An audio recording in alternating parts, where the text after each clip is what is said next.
Oke, halo. Kali ini kita akan membahas satu modul dari riset metodologi dengan judul Element of Research Design bersama saya, Sandi Triadi.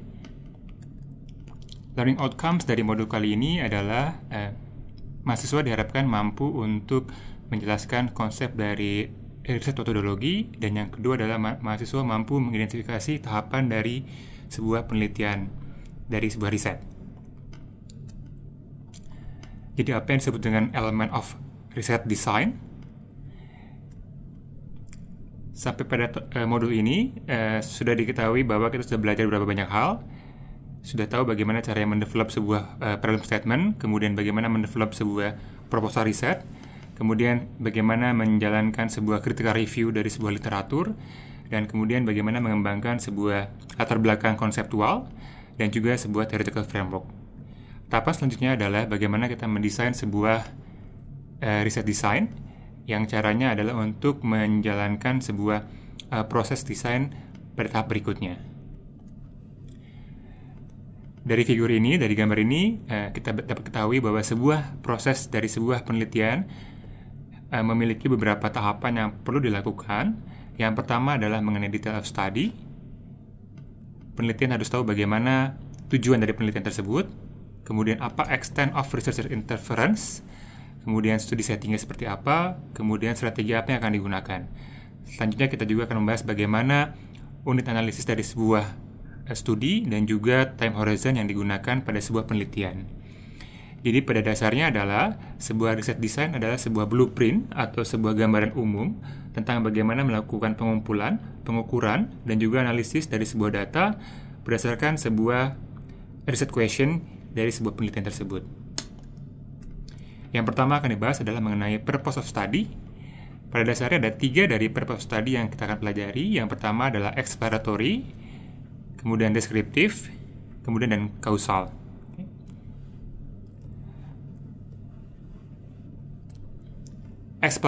Exploratory study adalah sebuah studi di mana studi ini dilakukan pada saat tidak ada informasi yang cukup yang tersedia, sehingga perlu dilakukan sebuah proses mengeksplor, mendapatkan informasi sebanyak-banyaknya pada tahap awal, sehingga dapat diketahui bagaimana sebuah problem atau isu tersebut dapat dilakukan atau diselesaikan pada masa-masa sebelumnya. Jadi keyword di sini adalah exploratory study akan dilakukan apabila tidak cukup informasi yang tersedia yang sudah ada. Yang kedua adalah mengenai descriptive study. Descriptive study adalah sebuah studi atau penelitian di mana dilakukan dengan tujuan untuk mendeskripsikan karakter dari sebuah variabel pada suatu situasi. Dasarnya adalah untuk mendeskripsikan sebuah variabel-variabel yang akan diteliti. Yang ketiga adalah tentang causal study, di mana dasarnya adalah untuk mengetahui sebab akibat dari sebuah problem. Jadi pada dasarnya adalah penelitian dengan causal study tujuannya untuk mengetahui faktor-faktor yang mempengaruhi sebuah problem dari sebuah penelitian. Contoh di sini adalah misalkan sebuah marketing manager ingin mengetahui apa saja penyebab dari meningkatnya sebuah penjualan pada perusahaannya apabila dia meningkatkan budget dari sebuah iklan atau advertising-nya. Jadi di sini ada keywordnya adalah ada faktor yang mempengaruhi sebuah problem yang ingin diketahui lebih lanjut. Yang kedua adalah tentang extent of the researcher interference with study. Artinya adalah seberapa jauh proses interferensi yang dilakukan oleh seorang peneliti pada penelitiannya, di mana peneliti tersebut mencoba untuk memanipulasi atau mengontrol variabel-variabel pada penelitiannya. Ada 3 tingkatan di sini. Yang pertama adalah minimal interference, artinya adalah peneliti tidak melakukan banyak interferensi atau kontrol terhadap kondisi penelitiannya. Yang kedua adalah moderate, atau ada sedikit atau ada dalam tingkat sedang, di mana peneliti melakukan interferensi atau manipulasi terhadap variabel di penelitiannya. Yang ketiga adalah eksesif, di mana peneliti melakukan kontrol dengan tingkat yang sangat tinggi pada setting penelitiannya. Berkaitan dengan poin kedua tadi, kemudian tahap selanjutnya adalah mengetahui studi settingnya. Ada contrived setting, yaitu artificial setting, di mana sebuah setting penelitian dilakukan atau diciptakan sedemikian rupa. Yang kedua adalah non-constraint setting, di mana setting studi penelitian tidak dilakukan perubahan sehingga sesuai dengan apa adanya atau natural environment di mana proses tersebut berjalan dengan normal. Oke, yang keempat kemudian kita akan membahas tentang bagaimana sebuah strategi dari sebuah penelitian bisa dilakukan. Ada 1, 2, 3, 4, 5, 6, 7 strategi yang bisa dilakukan pada suatu penelitian untuk mencapai jawaban dari penelitian tersebut. Ya, ada experiments, ada dilakukan dengan cara survei, ada dilakukan dengan cara observasi, kemudian ada dilakukan dengan cara study case atau case study, kemudian grounded theory, kemudian action research, dan yang terakhir adalah menggabungkan beberapa strategi menjadi mixed method. Ya. Jadi eksperimen, di mana eksperimen dilakukan di mana peneliti melakukan proses percobaan terhadap sebuah objek penelitiannya.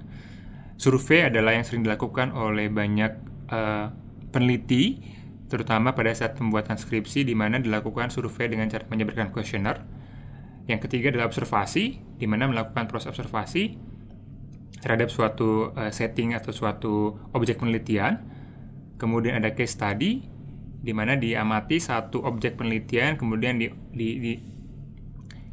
dipahami bagaimana sebuah kasus tersebut bisa berjalan, dan prosesnya seperti apa.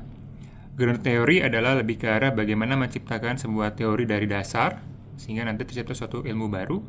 Atau action research, di mana penelitian dilakukan bersama-sama dengan proses eksekusinya. Atau melakukan mixed method, di mana beberapa strategi digabungkan menjadi satu. Ini adalah strategi yang bisa dilakukan untuk mencapai tujuan penelitiannya. Setelah kita tahu bagaimana kita melakukan strateginya, yang perlu diperhatikan juga adalah tingkatan dari unit dari analisisnya. Apa saja yang akan diamati dalam tingkat seperti apa. Jadi unit analisis itu mengacu pada tingkat dari data yang akan dikumpulkan selama proses pengumpulan data. Atau bisa disebut bahwa populasi yang akan digunakan pada tahap studi ini ada di level apa. Ada kurang lebih 5 unit yang bisa kita kategorikan. Yang pertama adalah individual, yang kedua diets atau two-person interaction, yang ketiga adalah groups, organization, atau culture.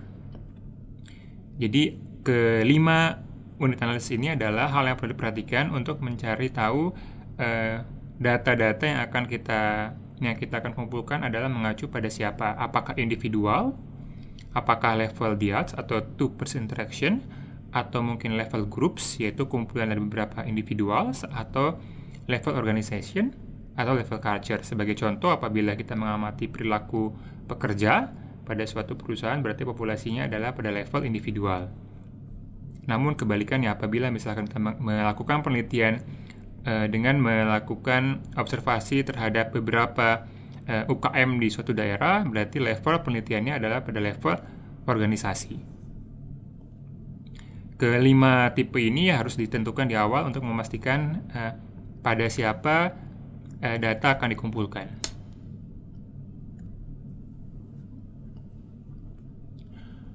Oke, yang keenam adalah tentang time horizon. Time horizon ini adalah mengenai waktu pada saat pengumpulan data yang akan dikumpulkan. Jadi ada 3 tipe yang bisa kita gunakan atau kita acu. Yang pertama adalah cross-sectional atau one-shot studies. Yang kedua adalah multiple cross-sectional studies. Yang ketiga adalah longitudinal studies. Ketiga tipe studi ini adalah terkait dengan kapan sebuah penelitian diambil datanya atau kapan seorang peneliti akan mengambil datanya. Yang pertama adalah tentang cross-sectional studies atau one-shot studies, di mana sebuah penelitian itu diambil datanya pada satu single point in time atau pada satu waktu tertentu saja dengan menggunakan representative sample. Yang kedua adalah multiple cross-sectional studies, di mana pengukuran dilakukan pada multiple point in time atau pada beberapa waktu tertentu dengan menggunakan sampel-sampel yang berbeda. Atau yang ketiga adalah longitudinal studies, di mana penelitian diukur pada multiple point in time, sama seperti poin nomor 2, hanya saja sampel yang digunakan adalah sama, sehingga nanti akan tercipta sebuah data panel atau dikenal juga dengan panel data. Tipe nomor 1 ini adalah dilakukan penelitian, misalnya adalah melakukan penyebaran kuesioner pada satu waktu tertentu disebarkan kepada 100 responden secara random, kemudian nanti akan diolah, akan menjadi sebuah hasil penelitian. Ini disebut dengan cross-sectional atau one-shot studies. Untuk yang kedua, yang multiple cross-sectional studies, misalnya dilakukan penelitian sebanyak pengumpulan data sebanyak 3 kali, 3 termin waktu, dan tiap terminnya menggunakan sampel-sampel yang berbeda.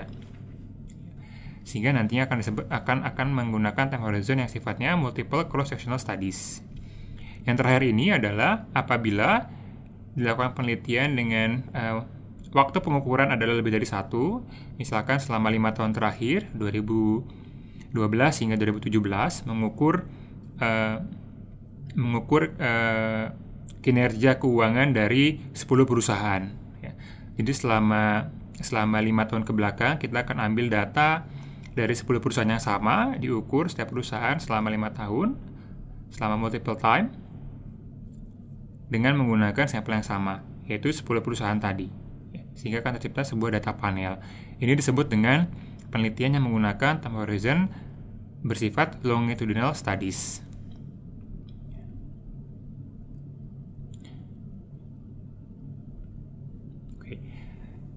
Oke, jadi tadi adalah semua bentuk dari elemen research studies, di mana kita punya 6 poin yang perlu diperhatikan.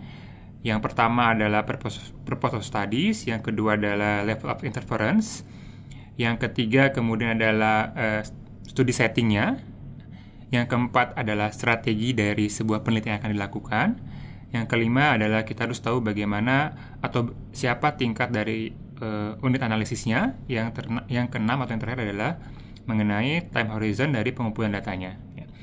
Seluruh materi mengacu pada referensi dari buku Sekarang dan Bugi tahun 2013, chapter 5, dengan judul Theoretical Frame. Oke, jadi sekian materi kali ini. Sampai berjumpa di modul selanjutnya.